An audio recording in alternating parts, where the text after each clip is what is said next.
2차 시 그 첨삭 평가 지표 하고요. 그다음에 여러분들이 쓴 자기 소개서 그거를 이제 같이 보라고 그랬었죠. 글의 종류는 이제 이번 주는 설명문에 대해 가지고 여러분들이 쓴 글을 가지고 이제 서로가 첨삭을 하고 이제 그러는 시간인데 지금 우리가 그걸 할 수가 없습니다. 그렇죠? 그러니까 이제 여러분들이 글 한번 잘 한번 살펴보도록 합시다. 이 첨삭표를 보면서 설명문은 이제 정보를 전달하는 겁니다. 여러분들 소개도 여러분들에 대한 정보를 나에게 지금 전달을 하는 거잖아요. 그죠? 뭐 어렵게 생각할 게 없습니다. 소개를 한다는 것 자체가 무엇에 대한 소개잖아요. 뭐 카메라를 갖다 설명하는 것만 설명문이 아니죠. 따지고 본다 그러면요. 나를 설명하는 것도 왜 설명문이 아니겠습니까? 그죠? 같은 거죠. 카메라에 대한 소개도 되는 것이고요. 이 화장품에 대한 소개도 되는 것이니까 나에 대한 소개. 한번 그거를 갖다가 같이 한번 봅시다. 글은 다 마찬가지입니다. 설명문이라고 해서 또 이것은 이거고 뭐 논설문이라고 해서 딱 떨어지는 게 어디 있습니까? 논설과 설명문의 중간 형태도 있을 수 있고요. 얼마든지 다릅니다. 우리가 왜 수필 뭐 그런 얘기를 하지 않습니까? 에세이. 우리가 말하는 에세이라는 것은요. 아주 가벼운 경수필을 말하는 겁니다. 신변 잡기적인 거예요. 이 서양에서는 에세이라는 것을 갖다가 그렇게 보지 않습니다. 에세이는 논문입니다. 논문을 에세이라고 하지 우리가 말하는 이러한 수필을 갖다가 하지 않습니다. 그 에세이라고 하지 않습니다. 그건 미셀런입니다. 우리가 말하는 신변 잡기적인 것은요. 그러니까 설명문이라는 것도 설명문이 똑 떨어지기 이것만 해도 설명문, 논설문이 똑 떨어지기 이건 논설문. 이 중간 형태도 수다하게 많습니다. 자, 일단 여러분들이 그 쓴 자기소개서의 글을 설명문이라고 하고 한번 보기 바랍니다. 설명문은 일단 정보를 전달해야 되겠죠. 자, 나에 대한 정보를 지금 여러분들은 여러분들에 대한 정보를 지금 나에게 나는 내가 독자란 말이에요. 나애가 읽을 수 있게끔 잘 전달했는지 한번 보십시오. 여러분들이 정보가 우선 들어가 있는지, 그죠? 여러분들이 정보가 들어가 있어야 되는데 여러분들이 정보가 안 들어갔다면 의미가 없습니다. 예를 들어서 나는 경기도 화성군 장안면 사곡삼리 691의 1번지에서 태어났다. 이거는 큰 정보가 아니에요. 전라도에서 태어나는 게 그 전라도에서 태어나가지고 여러분들의 삶에 영향을 미치면 모르겠지만은 몇 번지에서 태어난 게 무슨 상관이 있습니까? 691의 1번지에서 태어났다. 그럼 691의 1번지에서 태어났는데 그것이 나의 삶에 어떤 영향을 줬어요. 그러면 그것은 써도 되지만 그게 아니라 그러면 왜 씁니까? 어느 고등학교를 나왔습니다. 인하고등학교를 나왔어요. 근데 인하고등학교를 나온 것하고 나하고 무슨 상관이 있어요? 고등학교 안 나온 사람이 있습니까 지금? 특히 인하고등학교를 나왔으면 인하고등학교를 나와서 그것이 내 삶에 어떤 영향을 줬는지 지금 얼마밖에 되지 않는 그 지면이 짧지 않습니까? 그죠? 그 겨우 몇 자가 들어가지 않는 데다가 쓰는데 그런 불필요한 것을 왜 쓰냔 말이에요. 여러분들 몇 년 살았습니까? 여러분들 20년 살았고 또 휴학을 하고 오는 학생들은 20몇 년을 살았을 겁니다. 여러분들이 그냥 다니는 게 아니에요. 그 20년에 여러분이 다니는 겁니다. 나는 역시 60이니까 난 60년에 내가 걸어다니고 내가 수업을 하는 것이지 지금 그냥 얼굴 보이는 나만이 아니에요. 내 속에는 나의 60년이 들어가 있는 겁니다. 여러분들 속에는 여러분들이 20년이 들어가 있는 거예요. 그 20년에 대한 정보를 어떻게 잘 나에게 전달해 주느냐 이거예요. 그렇지 않습니까? 그리고 이것은 정보 전달글이 객관적이어야 되는 거예요. 지나치게 주관적이면 안 됩니다. 설명문의 글이 설명글은 특히 객관성이 있어야지 됩니다. 나에 대해서 소개를 했는데 내가 거짓말 시키면 되겠습니까? 객관적이어야지. 내가 나름대로 다 나 자신을 주관적으로 보지 마. 그렇죠? 물론 주관적이죠. 그러나 객관적으로다가 설명을 하려고 해야죠. 그것은요. 내가 주관이긴 하지만 내가 나 좋다고 해서 무조건 나 좋다고 써놓으면 안 되지 않습니까? 그것은 나르시즘에 빠진 거지요. 이해가 가죠. 그러니 주관적이면서도 동시에 객관적으로다가 내가 나를 응시를 해야지 된다는 겁니다. 그랬을 적에 여러분들은 지금 여러분들을 잘 응시하고 지금 자기소개서를 썼는지요. 자, 그 다음에 이제 머릿말이 이제 좀 필요할 겁니다. 그죠? 머릿말에는 간략한 설명이 필요하죠. 나에 대한 간략한 설명. 예를 들어가지고 내가 머릿말을 쓸 적에는 나는 머릿말에서 그 책을 읽느냐 안 읽느냐에 거의 90%가 결정이 됩니다. 글도 어떤 짧은 글이라도 그렇습니다. 머릿말 한두 줄만 읽으면 벌써 이 글이 수준을 알 수가 있습니다. 그래서 머릿말을 굉장히 잘 써야지 되는 겁니다. 나 같으면 만약에 나를 소개를 한다, 내 소개글을 쓴다, 그러면은 나는 내 비문에 이렇게 적겠습니다. 내 비문에 나는 이렇게 적고 싶다. 여기 고전을 사랑하고 학생들을 가르치는 것을 좋아하고 글을 열심히 쓴 아무개 잠들다. 난 이렇게 첫머리를 갖다 시작을 하고 싶어요. 머릿말은 그 대강을 갖다가 하는 것이지만은, 그렇죠? 카메라를 갖다 쓰면은 그 카메라에 대한 대강에 대한 것을 얘기하지만은 그 머릿말을 읽고서 거기에서 여러분들에 대해서 그래도 어느 정도 큰 테두리는 잡힐 수 있도록, 아, 이 사람은 이런 사람이로구나 라는 것을 갖다가 한번 머릿말에다 써주면 좋겠죠. 이 수업을 마치고 말이에요. 아, 내가 이거 자기소개서를 잘못 썼어. 그러면은 얼마든지 다시 올려놔도 괜찮습니다. 그 다음에 글을 쓰는 이유. 글을 쓰는 이유가 머릿말에 좀 들어가야 되겠죠. 예를 들어가지고 카메라에 대해서 쓰면 카메라에 대한 용법을 쓴다. 그죠? 카메라에 대한 용법을 쓴다라든지 카메라 사용법에 대해서 설명을 하겠다. 뭐 이런 거 쓰듯이 여러분들이 자기소개서를 쓰는 건 뭡니까? 어떤 회사에서 요구한다면 그 회사에서 왜 나를 써야 되는지를 써야 된단 말이에요. 그죠? 여러분들은 지금 대학교 1학년으로서 자기소개서를 쓴단 말이에요. 그러면은 난 대학교 1학년에 입학한 인하대학교 무슨 과로 입학한 학생으로서 이 글을 쓰는 자기소개를 쓰는 그런 분명히 뭔가가 이유가 있어야죠. 나를 갖다가 선생님한테 교수님한테 밝힐 만한 뭔가가 이유가 있어야죠. 아무것도 없는데 나한테 글을 쓴다고 이러는 거는 문제가 있는 거 아니겠습니까? 아무것도 자기가 자기 자신을 알지도 못하는데 자기에 대한 자기 소개를 어떻게 씁니까? 그러니까 어느 도시에서 태어났고 어느 학교나 졸업했고 그런 뻔한 내용만 쓰는 거예요. 그것은 자기소개서라고 볼 수가 없는 것이죠. 그리고 여러분들을 보지도 못하는 거죠. 그래서 제일 먼저 뭐가 필요하다고 그랬습니까? 마음이 필요하다고 그랬죠. 여러분들이 여러분들을 볼 수 있는 그 마음이 아주 필요한 겁니다. 내가 나를 갖다가 안다고야 천만의 말씀이에요. 내가 나를 안다는 게 쉬운 게 아닙니다. 나도 내가 나를 아는 것은 한 40이 넘어서 나는 알았습니다. 그 전까지도 나는 내가 나를 몰랐어요. 나는 글도 잘 쓰는지도 몰랐고 내가 어떠한 생각을 하고 있는지도 잘 몰랐습니다. 근데 책을 한 권, 두 권, 연암 선생이나 다산 선생님이나 이런 분들의 글을 읽으면서 옛날에 나는 암기만 하려고 그랬었어요. 내가 보이는 거예요. 아, 이렇게 살면 안 되겠구나, 세상을. 내가 이 세상을 살아야지. 이 세상에 끌리는 삶을 살면 안 되겠구나. 그러니까 내가 조금씩 달려 보이더라고요. 그때 가서 이제 내 글쓰기가 나오고 나에 대한 글을 쓰기 시작한 거예요. 그러다 보니까 책이 한 권, 두 권 시랍으로 늘어나게 되는 것이고요. 그 다음에 이제 본문에서는 이제 구체적인 설명이 들어가야 됩니다. 이제 구체적인 나에 대한 설명, 나에 대해서 구체적인, 난 뭐 어릴 때 어떻다든지, 컸는데도 어떻든지, 나는 이러한 사고를 가지고 있다든지, 이러한 사상을 가지고 있다든지, 나는 책을 어떻게 읽는다든지, 그럴 적에 이제 여기에서 전 시간에 말했듯이 이제 예시도 들 수가 있겠고요. 대조도 들 수가 있겠고요. 비교도 들 수가 있겠고요. 또 내가 나를 분석적인 방법으로다가 할 수도 있겠죠. 그렇죠. 내 머리끝에서부터 발끝까지 나를 분석을 하는 겁니다.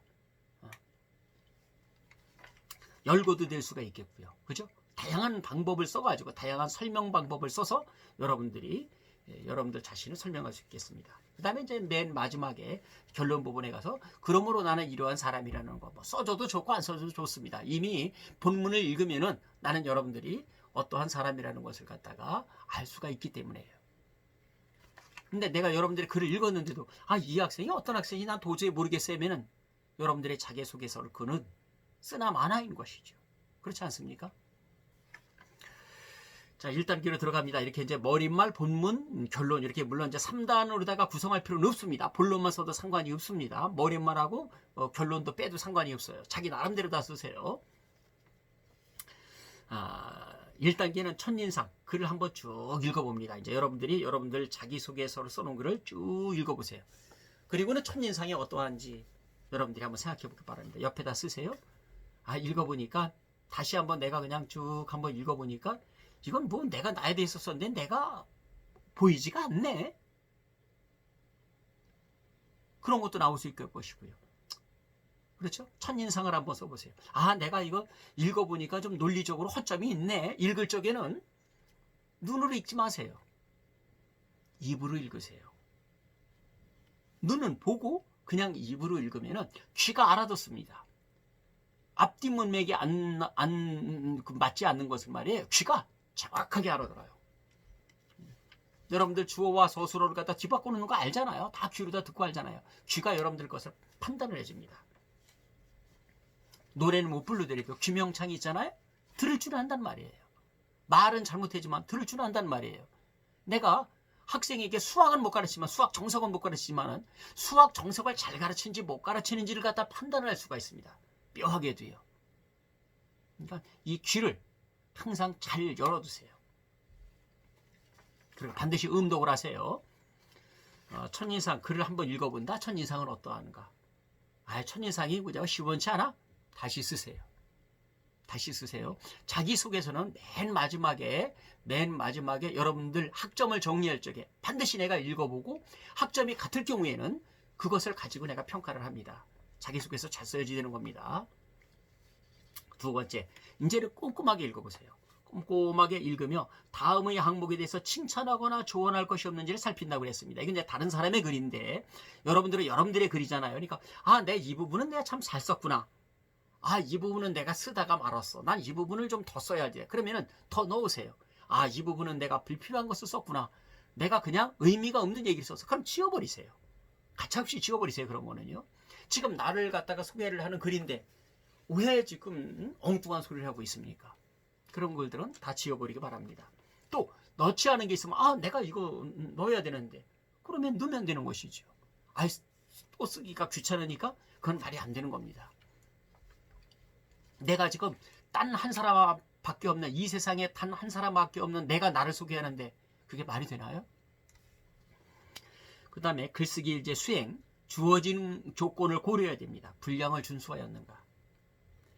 내가 A4 거기 쓴다 그러면 한 요 정도 되겠죠. 요 정도 쓰는 건데 그것도 채우기가 싫어. 한 2줄 써놓습니다. 자기소개. 그렇게 자기가 자기소개를 못하나요? 그런 사람이 어찌 좋은 점수를 주겠습니까? 절대 좋은 점수 주지 않습니다.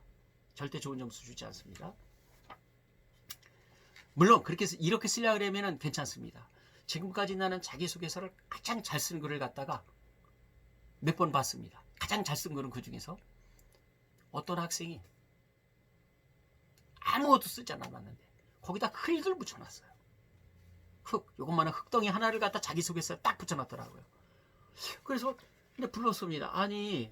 아무리 자기소개를 갖다가 내가 좀 자기에 맞는 그런 독특한 자기소개서를 해오라고 너희 자기소개서를 해보라고 했다 애들이도 넌 이거 뭐냐?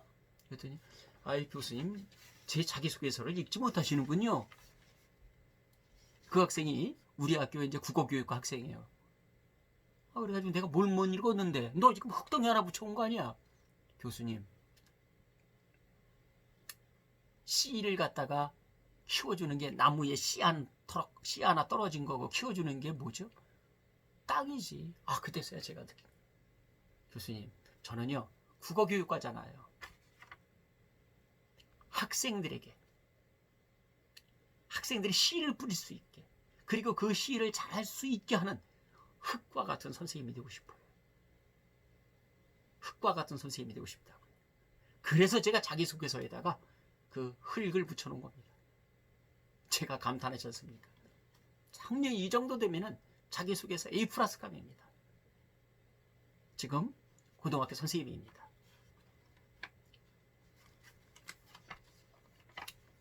그런 학생에게 배우는 학생들은 굉장히 행복할 거예요. 그냥 자습서나 보고 교사용 지도서나 보고 그런 사람은 가르치지 않을 선생님입니다. 멋진 선생님으로도 지금 학생들을 가르치려고 생각합니다.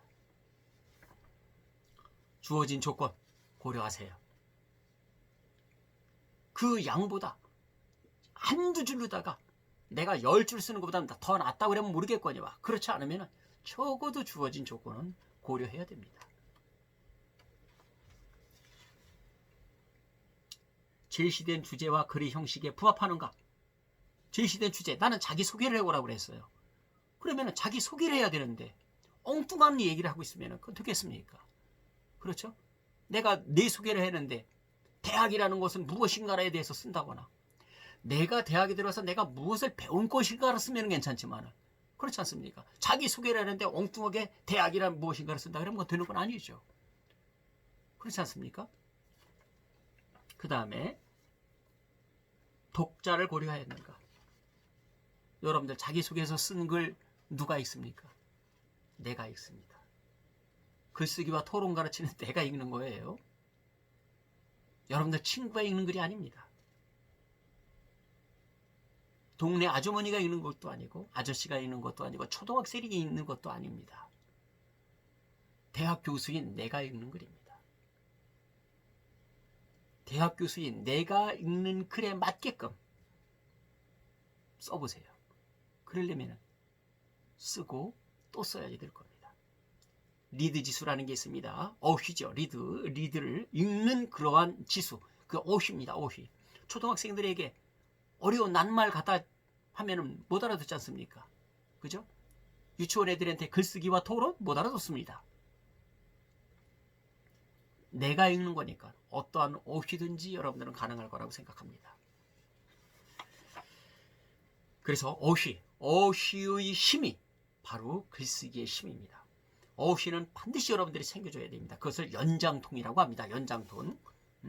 서양에서는 연장통. 스티븐 킹이라는 사람이 내가 볼 적에는 가장 그 글쓰기에 대한 책을 잘 썼습니다. 그 양반의 욕망의 발견이라는 책이 있어요. 근데 그 스티븐 킹이라는 사람은 그럼 무엇을 가지고 그 연장통을 갖다가 만드는데 노력을 했느냐? 무엇을 가지고 그 연장통이라는 것을 가지고 노력을 했냐? 책의 내용을 스토리를 풍부하게 하려면 연장통이 언제 어디에서 필요한 단어를 써야 된다는 겁니다. 근데 그럼 그 연장통을 무엇을 가지고 만들었느냐? 어디서 그 연장통을 챙기느냐? 스티븐 킹이라는 사람의 욕망의 발견이라는 책 2분의 1이 자기 얘기예요. 그래서 이 사람 스티븐 킹이 누구냐 그러면은 쇼생크 탈출 그러니까 원작자예요. 미국의 아주 대중 비트셀러 작가입니다. 그런데 자기 얘기를 써놓은 거예요. 2분의 1이라서. 아니 이 사람이 왜 이렇게 자기 얘기를 갖다가 글쓰기 책에다가 많이 써놨지? 나중에 그러는 거예요. 나는 개요짜기를 하지 않는다. 네, 이미 글은 내 주변에 있다는 거예요. 나는 내 주변에 있는 그 유적을 발굴하기만 하면 된다는 겁니다. 고고학자가 유물 발굴하듯이 나는 내 주변에 있는 이야기를 캐내서 그것을 쓰면 되는 거라는 겁니다. 그러니까 내 주변을 항상 갖고 와야지 된다는 거죠. 모든 것은 여러분들 주변에 있습니다. 여러분들 자기소개? 여러분들 글 주변에 있지. 여러분 주변에 있지. 어디 있습니까? 그럼 어디 가서 찾습니까? 그러니까 자기 주변을 항상 정리하는 거예요. 거기에 여러분들이 연장통에 들어갈 어휘들이 수없이 많습니다. 독자를 고려하세요. 그 다음에 구성. 글은 논리적인 구조를 가지고 있습니다. 서론, 본문, 맺은말에 갖춰져 있는가? 물론 서론과 맺은말은 없어도 상관이 없습니다. 그러나 문맥은 맞아야지 되겠죠. 그렇죠? 앞뒷 문장은 서로가 맞아 들어가야지 됩니다. 글의 흐름이 자유로운가? 사유는 합리적으로 전개되었는가? 읽어보면 합니다. 여러분들이 쭉 읽어보면은 내가 이 얘기를 했다가 저 얘기를 했다가 왔다 갔다 하면은 벌써 귀가 알아듣습니다. 나의 성격 얘기를 하면은 나의 성격 얘기를 해야지. 나의 성격 얘기를 했다가 엉뚱한 이야기로 다 흘러가면 그건 되지 않지 않습니까? 그죠? 나의 성격 속에서 나를 갖다가 나라는 사람을 갖다 밝혀낼 걸 해야 되는 것이죠. 나의 성격 얘기를 했는데 갑자기 아버지 얘기를 한다거나 어머니 얘기를 한다든지 물론 나에게 영향을 줬으면 괜찮습니다만 아무것도 아닌 우리 집은 이남일녀라든지 이것은 의미가 없는 거죠. 그 이남일녀가 나의 성격에 어떠한 영향을 주었다. 이거는 괜찮지만은요. 그래서 글의 흐름이 자유로운지 사유는 생각은 아주 합리적으로 다 전개되었는지 살펴보게요. 단락의 전개, 단락의식이 있나? 단락을 적절히 나누었나 이겁니다. 단락은 적절히 나누세요. 3-4줄 정도 들어가면 반드시 바꾸기 바랍니다. 단락이 하나도 단락이라는 거는 끝나지 않았어도 끝나지 그 끝까지 가지 않았어도 글줄을 바꾸는 거잖아요. 그게 단락이에요. 글줄을 바꾸는 겁니다. 그래서 단락이 바뀔 적에는 꼭 한 칸을 띄어 쓰지요. 꼭 한 칸을 띄어 씁니다. 단락에 읽는 글도 읽기가 쉽습니다. 예를 들어가지고 나의 초년 시절, 나의 예를 들어가지고 중등학교 시절, 나의 고등학교 시절 해가지고 이제 3단락으로 만들어질 수가 있겠죠. 이렇게 된다고 그러면요. 그죠? 세 개를 나란히 계속해서 쓰는 것보다는 나의 초년 시절, 초등학교 시절, 나의 중학교 시절, 나의 고등학교 시절 이렇게 해서 나눠 써도 되는 거죠. 아버지가 어떤 내 인생에 영향을 미쳤으면 아버지의 말씀이 있기 전의 나, 아버지의 말씀이 있기 후의 나 이렇게 해가지고 또 단락을 나눠도 되는 것이고요. 그 다음에 단락 표시는 잘했는가? 뭐 들여쓰기, 단락은 반드시 한자 들여서 쓰는 거라고 그랬잖아요. 그러니까 원고지 사용법, 이제 여러분들이 이제 자기소개서 낸 거는 원고지로 다 써서 낸 거 아니니까요. 원고지 사용법은 이제 최소한 지켜줘야지 되겠죠. 이것은 이미 이제 고등학교 때 여러분들이 다 배웠으라고 생각합니다. 단락의 분량이 적절한가? 분량이 적절해야 되겠죠. 내가 일주일간 기간을 줬으면은 거기에 맞는 내용을 쓰라고 그러니까 저번에 설명문 쓰는데 그랬었잖아요. 꽤 긴 시간을 줬잖아요. 설명을 예를 하나 들어서 그러니까 어떤 사물을 다양한 예 중에 방법으로다가 분석이니 이해니 해가지고 한번 정의를 설명을 해봐라, 이렇게 한두 줄로 정의해봐라, 이런 과제를 했잖아요. 그거를 일주일을 주면은 일주일을 줄 만한 이유가 있는 거예요. 그러면 그동안에 그것을 생각을 하면서 써야지. 과제를 해치운다는 생각으로다가 그거를 금방 쓰면은 좋은 점수 얻을 수는 없습니다. 그렇게 된다 그러면요. 일주일을 줄 만한 이유, 일주일을 고민하는 흔적이 있는 글. 비록 그것은 한두 줄이라도 사물에 대해서 정의를 하거나 사물에 대해서 예를 들거나 사물에 대해서 설명하는 글이 훨씬 더 일주일을 고민한 글은 다릅니다. 단락의 통일성, 연결성, 완결성 등을 이것은 분명히 갖춰야지 되는 것이죠. 그렇죠? 글의 통일성, 앞뒤 똑같은 문장 적어놓으면 사실 이건 통일성이 됩니다. 그렇죠? 연결성, 당연히 연결이 돼야 되는 것이죠. 완결성, 글의 완결 짓는 건 맨 마지막에 가서, 그렇죠? 한마디, 지금까지 내가 한 말을 정리를 하면 되는 겁니다. 주제는 선명해야 됩니다. 주제는 뚜렷해야 되죠. 쓰는 둥 마는 둥, 읽은 둥 마는 둥 하면 안 되죠.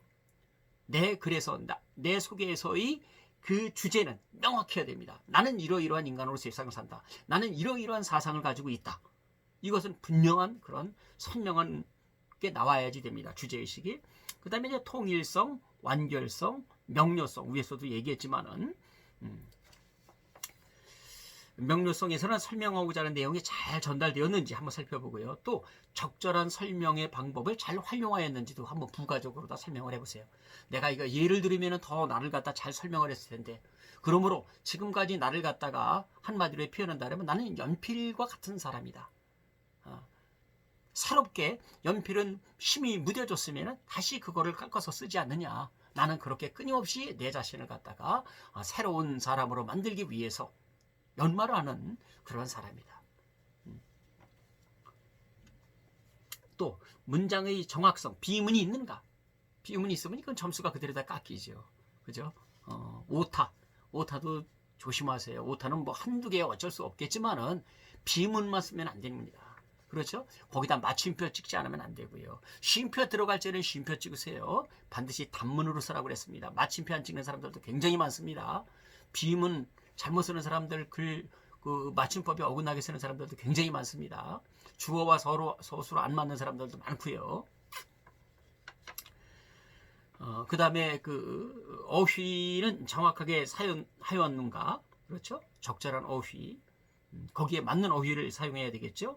그 다음에 문장의 앞뒤 연결성, 지시어나 접속사. 또 불필요한 부분을 생략하지 않았는가. 접속사는 여러분들 저번에 얘기를 했었죠. 그러나 그래서 왜냐하면 때문에 많이 쓰지 말라고 그랬습니다. 분명히. 문체는 통일되어 있는가? 문체가 통일되어 있어야지 되겠죠. 문체가 통일되어 있어야지 됩니다. 이다 라고 끝났는데 어디가 가지고는 입니다라고 하면 그거 되겠습니까? 그것은 안 되는 것이죠.